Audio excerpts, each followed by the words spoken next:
Modern Reviews, and today the 2020 Advent Calendar of Christmas horror movies continues, this time with the 2018 entry, Santa Jaws.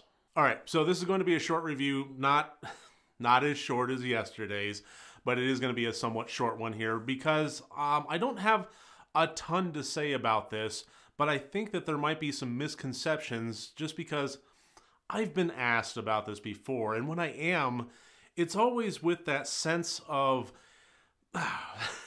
expecting pain. Usually, honestly, from people that have seen about the movie but not actually watched the movie. And then it's always a, hey, Mike, you see Santa Jaws? Santa Jaws, right? Am I right? Here's the thing.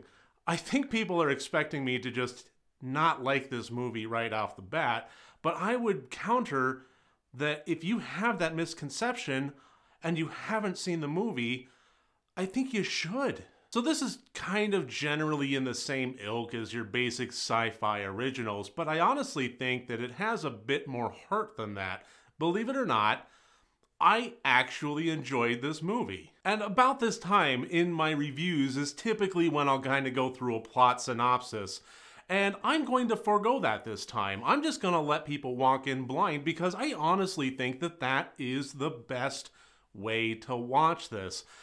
And that's another reason that this review is going to be so short, is because I don't want to give anything away, because I think that there has a charm and a magic to this that if I tried to explain it, it really wouldn't do it any good service, and honestly, I think this movie really does deserve a shot. Under a few conditions and caveats. You see, this does have a fairly juvenile feel to it, and I don't mean in a crass, crude, stoner kind of way. I honestly mean in a juvenile way, with magic and whimsy. Not quite Ernest Scared Stupid, but you kind of get the idea of if a children's movie, or at least TV PG kind of thing, was made alongside a sci-fi original with that level of Christmas time magic imbued within it, shades of what Last Action Hero was to action movies of the 80s, honestly, in some very real ways.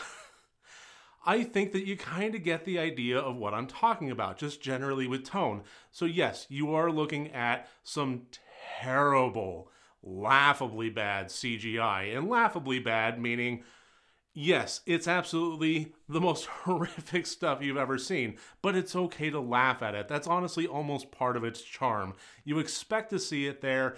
It delivers. There's something kind of fun about just watching these special effects happen with the over-the-top sharkedness and the people walking around on what used to be their legs and is now cut off at the knees, but clearly they're just walking on their knees on a green screen.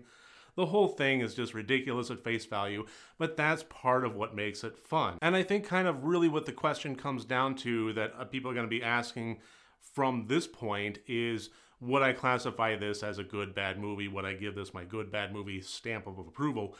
And I don't know. And that's not to say that it wasn't a good movie or that it wasn't an enjoyable movie, which is kind of my litmus test for a good, bad movie. It's more the bad part. I don't think that this was terribly bad. It didn't have the hallmark traits of a purposefully or even accidentally bad movie. It had some interesting characters to it, just on a juvenile level. That's a word I honestly just can't escape with this movie. The humor level, the special effects, all of it were raucous and juvenile. And that's part, again, of its charm. And if that doesn't sound like it appeals to you, then this is absolutely one to pass on. But if you're looking at something that maybe is good to watch with a teenager or a preteen as far as Christmas horror movies, this is honestly a fun little romp of an entry.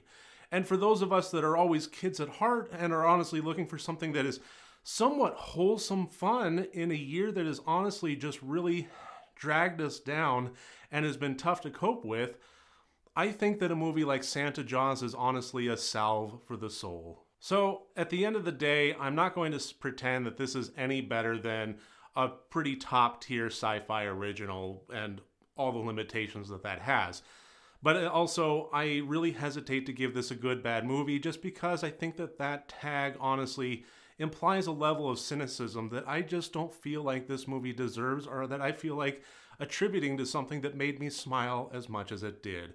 So there you go. I think that should about wrap this one up. I hope I made some sense with this one, but thank you very much for joining me here today. I look forward to seeing you tomorrow at the next Advent Calendar door opening. And remember, next time you want to watch a horror movie, first make sure that it's good and rotted.